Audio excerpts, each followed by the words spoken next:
আল্লাহর জান্নাতে যাবে না, ওই বডিটা আল্লাহর জান্নাতে যাবে না। ভালো করে শুনেন, ওই বডিটা, ওই দেহটা আল্লাহর জান্নাতে যাবে না। লা ইয়াদখুলু, লা মানে না, ইয়াদখুলু প্রবেশ করতে পারবে না। লা ইয়াদখুলুল জান্নাত, আল্লাহর জান্নাতে। জাসাদুন মানে বডি, গুজিয়া বিল হারাম, যেই বডিটার মাংসগুলো, গুজিয়া মানে রক্তপিণ্ড মাংস, হারাম মাল দিয়ে তৈরি আছে। জোরে বলুন একবার সুবহানাল্লাহ। আল্লাহ যেন আমাদেরকে হারাম কামাই করার তৌফিক আতা করে। দুই হাত খাড়া করে বলুন আমিন। দুই হাত খাড়া করে সবাই বলেন ইনশাআল্লাহ। আজ থেকে তওবা করলাম, হারাম কামাই খাবো না, কিন্তু সিগারেট বিড়ি খাবো। জোরে বলুন ইনশাআল্লাহ। নাই একটাও খান খান, বিড়ি খাওয়া যাবে, সিগারেট খাওয়া যাবে, কোনো আপত্তিকর ব্যাপার নাই, আপনারা খেতে পারেন, কিন্তু লুকিয়ে লুকিয়ে খাবেন। পায়খানার ভিতরে খাওয়াটা বেশি সোয়াব। বলুন সুবহানাল্লাহ, বলবেন না? হ্যাঁ, তাহলে এখানকার লোক খুব চালাক। কে ভাই, আজ আপনাকে বলি, এই যে মাদ্রাসা আপনারা তৈরি করেছেন, ভালো করে বুঝেন আমার দিকে। এই মাদ্রাসাগুলো তৈরি করার কারণ, পরশুদিন আমার একটা প্রোগ্রাম ছিল ইসলামপুরে, চাঁদমণিতে। ওখানে আমার বক্তব্যের বিষয় ছিল মাদ্রাসা কি এবং কেন। আর আজকে আপনাদের লাস্টে বলবো মাদ্রাসা আপনাকে কি দেয়। মাদ্রাসা আপনাকে কি দেয়, কি দিচ্ছে আপনাকে? ইহদিনাস সিরাত, আমার সঙ্গে পড়েন, ইহদিনাস সিরাতাল মুস্তাকিম। আপনাকে সঠিক রাস্তার দীক্ষা এই আলেমরাই দিচ্ছে। বলুন সুবহানাল্লাহ। মাদ্রাসা শেষ, সোজা রাস্তা বন্ধ হয়ে যাবে, কোন দিকে যাবেন নিজে খুঁজে পাবেন না। বলুন ঠিক না বেঠিক? তো বলছিলাম, আজ মায়েরা বোনেরা আপনারা আছেন, একটা ছোট্ট উপমা দিয়ে আমি আমার নিজের জায়গাতে যাচ্ছি। নিজের জায়গা বলতে আমার যে উদ্দেশ্য, কালেকশন করতে হবে, যাচ্ছি। আচ্ছা আচ্ছা, ঠিক আছে, আমি ঠিক যাবে যাব, ওই জায়গায় যাব। আগে বলে দিই, সবাই হাত খাড়া করেছেন আলহামদুলিল্লাহ। আমি আজকে মা বোনদেরকে নিয়ে বলি যে আজ স্বামী এবং স্ত্রী কিছু কিছু জিনিস আজকে সবাই খুব সংকীর্ণ, খুবই সংকীর্ণ। কারণ আমাকে প্রোগ্রাম করে এই মুহূর্তে আমাকে আবার ট্রেন ধরে কালকে 24 পরগনায় যেতে হবে, বুঝলেন না? তো বিষয়টা হচ্ছে যে এখানকার কমিটি খুব ভালো মানুষ, আপনাদের জন্য ব্যবস্থা করেছে দরকার জন্য, তাই না? তো এবার আপনাদেরকে বলি বাবা, যে আপনারা সকলেই যেমন হারাম থেকে পরিত্রাণ বা আমরা হালাল উপার্জন করে খাবার মতো একটা মানসিকতা নিয়ে আপনারা হাত তুললেন, আল্লাহ যেন আমাদের হাতকে কবুল করে। অনুরূপ আপনার সব থেকে বড় অভিযান চলবে এই সময়। সব থেকে বড় অভিযান হচ্ছে আপনারা প্রতিটা গ্রামের টিম তৈরি করুন। টিম বুঝেন? টিম, ইসলামিক টিম তৈরি হবে। এই ইসলামিক টিম যখন তৈরি হবে, এই ইসলামিক টিম আপনাকে সঠিক জায়গাটা নির্ণয় করে দিবে যে বাবা, আচ্ছা বিড়ি যদি না খাই, আমি সেদিন জালসা করতে আমাকে প্রশ্ন করছে, মলি সাহেব বিড়ি তো খাওয়া যায়, দারু আর বিড়ি তার সমান? আচ্ছা বলেন দুটাই কি সমান, দারু এবং বিড়ি? জি না। তাহলে এটাকে আপনি কুল্লু মুস্কিরিন হারাম, মুস্কির মানে হচ্ছে যেগুলা নেশাওয়ার জিনিস সেগুলো হারাম। তাহলে বিড়িটা তো আর নেশা ধরে না? আচ্ছা তাই নাকি? তাহলে এর ব্যাপারে হাদিস নিয়ে নাও। বলছে কি হাদিস? আন আয়েশা রাদিয়াল্লাহু তাআলা আনহা قالت قال رسول الله صلى الله عليه وسلم, এ মুসলমান যুবক, তোমাদেরকে বলি, যারা আজ সমাজে মসজিদ তৈরি করেছে, আজান দিচ্ছে মমতার মুয়াজ্জিনরা, বলুন ঠিক না বেঠিক?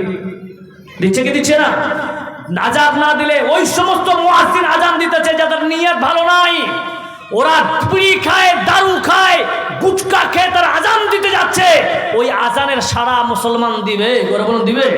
এই জন্য প্রতিজ্ঞাবদ্ধ হন, তুমি 1500 টাকা নিয়ে থাকতে থাকো, আমাকে সঠিক ইখলাসের নিয়তে খুলুসিয়াতের সঙ্গে যেই মুয়াজ্জিন আজান দিবে তাকে আমরা মুয়াজ্জিন নিয়োগ করব ইনশাআল্লাহ।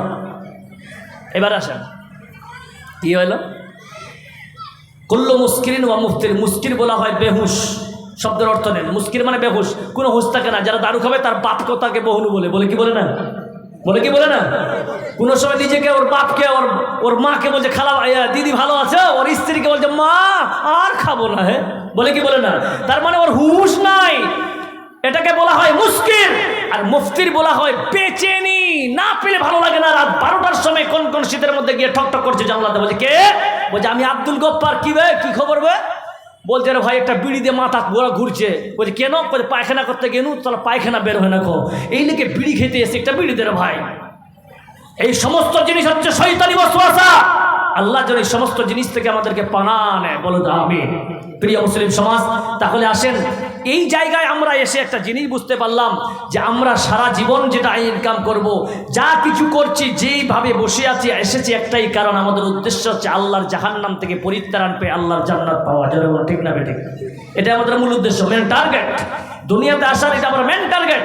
আল্লাহর সমস্ত হুকুমকে পালন করে এবং সমস্ত আদেশকে পালন করে, নিষেধাজ্ঞাগুলোকে পালন করে আমরা দুনিয়া থেকে আল্লাহর জান্নাত দিতে চাই, বলুন ইনশাআল্লাহ। এবার আসেন, এখানে আপনাদের মাদ্রাসায় হাফিজে কোরআন হবে কয়জন? হিফজ কয়জন? হাফিজ কয়জন হবে?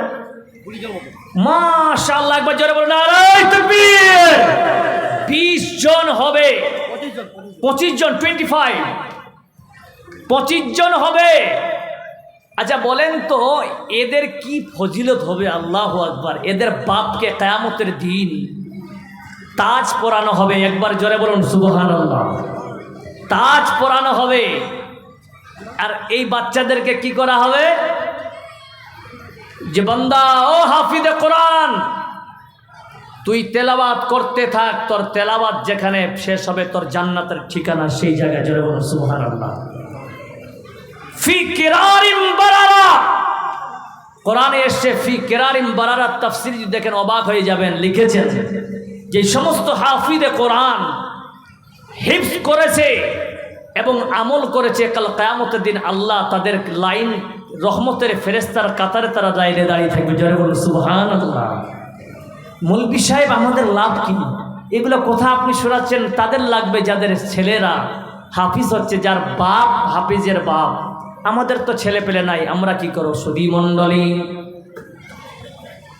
কোন বান্দা যদি অর্থ দিয়ে, পরামর্শ দিয়ে যদি কেউ একটা বাচ্চা তৈরি করে, বাবা, মুসলিম শরীফের হাদিস, মান দাল্লা খাইরান, কোন মানুষ যদি ভালো কাজের নিয়ত করে, আল্লাহ ওই কাজ যতদিন পর্যন্ত চলবে আল্লাহ তার নামায় আমলে আল্লাহ সওয়াব লিখতেই থাকবে। জোরে বলুন সুবহানাল্লাহ। ও মুসলমান, আজকে আপনাকে বলি এই মাদ্রাসা চলবে কিয়ামত পর্যন্ত। জোরে বলুন ইনশাআল্লাহ। যদি বলেন কেন, তাহলে আসেন এই কোরআনকে কে কে ভালোবাসেন? দুটা হাত খাড়া করে দেখান তো। আল্লাহর কোরআনকে কে কে ভালোবাসেন? 2 হাত খাড়া করে দেখান। মাশাআল্লাহ, নামাজ। এবার দেখেন মুসলমান, উর্দু কবি কি সুন্দর বলতেছেন, শুনুন। जिंदगी एक किराए का घर है, एक ना एक दिन बदलना पड़ेगा, मौत जब तुझको आवाज देगी, मौत जब तुझको आवाज देगी, घर से बाहर निकलना पड़ेगा। इतना मासूर हो जाएगा तू, इतना मजबूर हो जाएगा तो, ये जो मखमल का चोला ये तेरा, ये जो मखमल का चोला ये तेरा, एक कफन में बदलना पड़ेगा। जिंदगी एक किराए का घर है, एक ना एक दिन बदलना पड़ेगा। ও যুবকেরা যারা গুটকা খাচ্ছ, তোমাদেরকে বলি, গুটকা খর, সিগারেট খর, দারু খর, বিয়ার খর, তোমরা শুনে নাও কবি কি বলতেন, শোনো। করলে ঈমান সে দিল কি সাফাই, বিষয় কি ছিল ভাই? ঈমান, তাই না? করলে ঈমান সে দিল কি সাফাই, छोड़ दे तू बुराई, वक्त बाकी गया भी संभल जा, वक्त बाकी गया भी संभल जा, वरना दोज़ख में जलना पड़ेगा। जिंदगी एक किराए का घर है, एक ना एक दिन बदलना पड़ेगा। जोरे सोरे बोलो नारे तकबीर। ओ मुसलमान केमन আল্লাহর গোলাম একজন আছেন, এক পারার দাম যদি 10,000 টাকা বলে রে বাবা, আল্লাহর কেমন বান্দা আছেন 10,000 টাকা এই আল্লাহর কোরআনের জন্য মহব্বতে এই 25 জন হাফিজে কোরআন, একটা হাফিজে কোরআনের পিছনে যদি 5,000 টাকা ধরি রে বাবা, কেমন আছেন? 5,000 10,000 বাদ দিলাম, 5,000 টাকা করে দেওয়ার মতো একজন ব্যক্তি বাস একটা হাফিজে কোরআনের দাম দিবেন। কেউ এখানে নাই আল্লাহর গোলাম, কি লাভ? আল্লাহর নবী বলতেছেন মুজিবুর রহমান মাশাআল্লাহ, আসেন বাবা আমাদের গ্রামেই বাড়ি। জোরে বলো নারে তাকবীর। আয় আল্লাহ, আমার বাপ আল্লাহ বলেছিলাম 5,000 টাকা, আল্লাহ মাবুদ গো, আমার বাপ এসে আল্লাহ কথা মেনে নিয়ে আল্লাহ তোমার কোরআনের মহব্বতে 5,000 টাকা দিয়েছে। আল্লাহ যে আশা আকাঙ্ক্ষা কামনা বাসনা নিয়ে দান করেছে, আল্লাহ তারা দানকে তুমি সদরে গ্রহণ করে নিও। জোরে বলুন আমিন আমিন। সুধী মণ্ডলী, একজন হলো, আর 24 জন লাগবে। কে আছেন বাবা মা? কেউ নাই। একজন হলো 2 নাম্বার। কে? 2 নাম্বারে কোনো বান্দা আছেন ভাগ্যবান? আল্লাহর ওয়াস্তে 5,000 টাকা বলেছিলাম। হাজি আব্দুল হাদি। হাজি আব্দুল হাদি আমাদের প্রাক্তন ক্যাশিয়ার ছিলেন। প্রধান ক্যাশিয়ার, নতুন স্ত্রী মারা গেছে। ওনার স্ত্রী মারা গেছেন। প্রাক্তন কেশিয়ার, তাই তো? মাশাআল্লাহ, প্রাক্তন কেশিয়ার আল্লাহ এখানে ছিল। মৃত্যু স্ত্রীর কথা আল্লাহ স্মরণ পড়ে গেল। মৃত্যু স্ত্রীর কথা আল্লাহ যখন স্মরণ পড়ে যায়, অলিতে গলিতে বন্ধে অশ্রু ঝরায়। এই অশ্রু ঝরাতে গিয়ে করে যে 500 দান, এই দান কবুল করো তুমি সুবহান। তিনার স্ত্রী যদি আল্লাহ খবর রাজা ভাইকে মাফ করে দিও আল্লাহ, তুমি দয়াময়। আমিন আমিন আমিন। আমি মকিম আব্দুল, আমার বাপ মারা গেছে মৌলভী আব্দুল হাকিম। আমার স্ত্রী মারা গেছে গত 3 বছর হলো। আমার বাপের জন্য আমার স্ত্রী মাশাআল্লাহ। মকিম দাদাই আমার এখানেতে ছিল।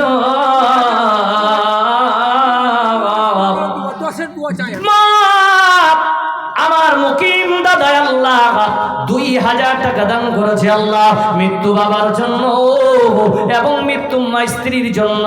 মাবুদ রে, তার মা স্ত্রী এবং বাবার যদি কবরের আযাব হয় আল্লাহ, সকলে একবার দয়া করবেন আল্লাহ। তার স্ত্রী এবং বাবা যদি কবরের আযাব হয় আল্লাহ, তার স্ত্রী এবং মা, স্ত্রী এবং বাবার আল্লাহ কবরের আযাব মাফ করে দিও এবং আল্লাহ 2 জনকে জান্নাতবাসী করে দিও। জোরে বল আমিন আমিন। আর এক ভাই আল্লাহ এখানে তো ছিল, দূর থেকে ছুটি এসে 200 দিল। আব্দুল হাদি সাহেবের বৌমা, এটা 200 টাকা। হাজি সাহেবের আল্লাহ হাজি সাহেবের 200 স্ত্রী আল্লাহ বৌমা আল্লাহ 200 টাকা দিয়েছে। মাশাআল্লাহ, আল্লাহ যে আশা নিদান করেছে। আর একজন বাপজি আমার 100 টাকা। আর কিছু বলবেন বাপজি? স্ত্রী মারা গেছে। মাশাআল্লাহ, স্ত্রীকে এত ভালোবাসেন, 100 টাকা দিয়েছেন বাবা। মাশাআল্লাহ, আপনার স্ত্রীর জন্য যেন কবরের আযাব মাফ করে জান্নাতবাসী করে দেয়। আমিন আমিন। বেনামি বাবা মা, মৃত বাবা মায়ের নাম। মাশাআল্লাহ, বেনামি দেখে বান্দা এখানে ছিল, মা বাবা নামে আল্লাহ 200 দিল। ওই দাদুটার মনে করছে বাচ্চা হয় না, যার জন্য একটু দোয়া চাই। এই ছেলেটার কি নাম দাদা আপনার? জামিরুল ইসলাম, সামিরুল ইসলাম বান্দা এখানে ছিল, বসে থেকে 500 দান দিয়ে গেল। আল্লাহ শুনলাম তুমি নাকি বলেছো আল্লাহ রাব্বুল আলামিন বলেন ইয়া হাবলি মান ইয়াশাউ ইনাসা ওয়া ইয়াহবলি মান ইয়াশাউ যুকুরা আও ইয়াজবিজু যুকুরান আও ইনাসা আও ইয়াজআল লাহু ইয়াকিমা। ও ভাই শোনো, সামিরুল ইসলাম ভাই, আল্লাহ বলছেন আমি কাউকে কন্যা সন্তান দান করি, আবার কাউকে আমি পুত্র সন্তান দান করি। আল্লাহ বলছে আও ইয়াজবিজু যুকুরান আও ইনাসা, আমি আল্লাহ 2 ছেলে এবং মেয়েকে দিয়ে থাকি।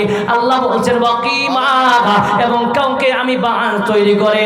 আল্লাহ সামিরুল ভাইয়ের বাচ্চা, স্ত্রীর বাচ্চা হয় না।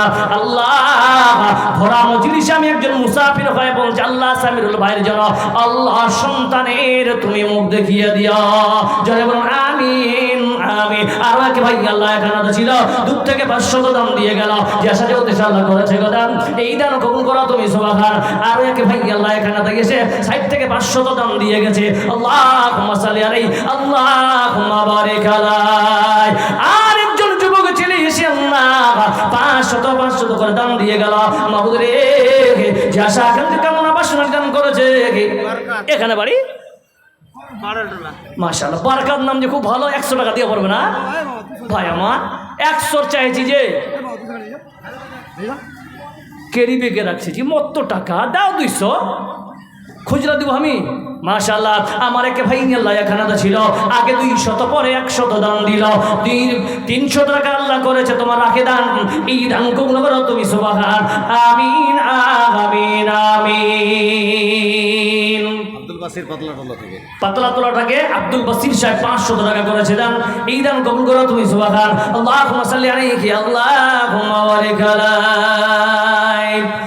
আজকে আজ না হই কাল তুমি যাইবা কবরে, আজ না হই কাল তুমি যাইবা কবরে, যাওয়ার সময় দেখবে চেয়ে গো তোমার সবই রইল পড়ে, যাওয়ার সময় দেখলে এখানে বাড়ি বাবজি কিছু বাড়ান, কিছু ধাক্কা টাক্কা মারেন, পরে লেখা পরে দিয়ে দেবেন। এত বড় মাদ্রাসা চলছে, 25 জন, এরা কোন খরচা করছে বাপ। মাশাআল্লাহ, আমার একে দাদা আল্লাহ এখানে তো ছিল, আগে 500, আল্লাহ 500 টাকা গিয়ে গেল। আল্লাহ যেমন আমার কথা মেনে নিয়েছে মাবুদ গো, তার দানকে তুমি সদরে গ্রহণ করে নিও মাবুদ। আল্লাহ তারা মনের আশা আকাঙ্ক্ষা মনোবাসনা তুমি সব পূরণ করে দিও। মাশাআল্লাহ, এক মাসুম বাচ্চা 700 টাকা দান করেছে আল্লাহ। এই মাসুম বাচ্চাকে আল্লাহ তুমি দিনের দাইয়া বানিয়ে দিও, মুবাল্লিগা বানিয়ে দিও আল্লাহ, মুআল্লিমা বানিয়ে দিও আল্লাহ। তাদের বাড়ির বালা মুসিবত সব দূর করে দিও। মা খালাদেরকে বলে, মায়েরা আপনারা তো লক্ষ্মীর ভান্ডার পাচ্ছেন, দেয় না? লক্ষ্মীর ভান্ডার দিছে তো ভাই, মালদা দেয় না লাগছে দিচ্ছে তো। 1000 টাকা দিলে কি হবে মা? যাক, আপনার কাছে যে হয়তো রুমাল যাবে, মেহরবানি করে আপনারা সকলে মন করে দান করবেন। কেন? কারণ এই দান আপনাকে জাহান্নামের আগুন থেকে বাঁচাতে পারে। জোরে বলুন সুবহানাল্লাহ। মা খালারা, আপনারা যত পারবেন ডিম বিক্রি করা থেকে, কোনো মা যদি থাকেন, আমি আমার মা বাবাকে খুব ভালোবাসি মৌলভী সাহেব, মা বাবার নামে কেউ আসেন এরকম মা আমার কোনো বোন যে নিজের মৃত্যু শ্বশুর শাশুড়ির নামে একটা নাকের নাতিনি দান করবেন। দেখি আজকে কে আছেন? আর কেউ নাই ভাই এখানে? যা আছেন 5000 টাকা একটাই পেয়েছি মাশাআল্লাহ, আর কেউ নাই? জি নাসিরউদ্দিন।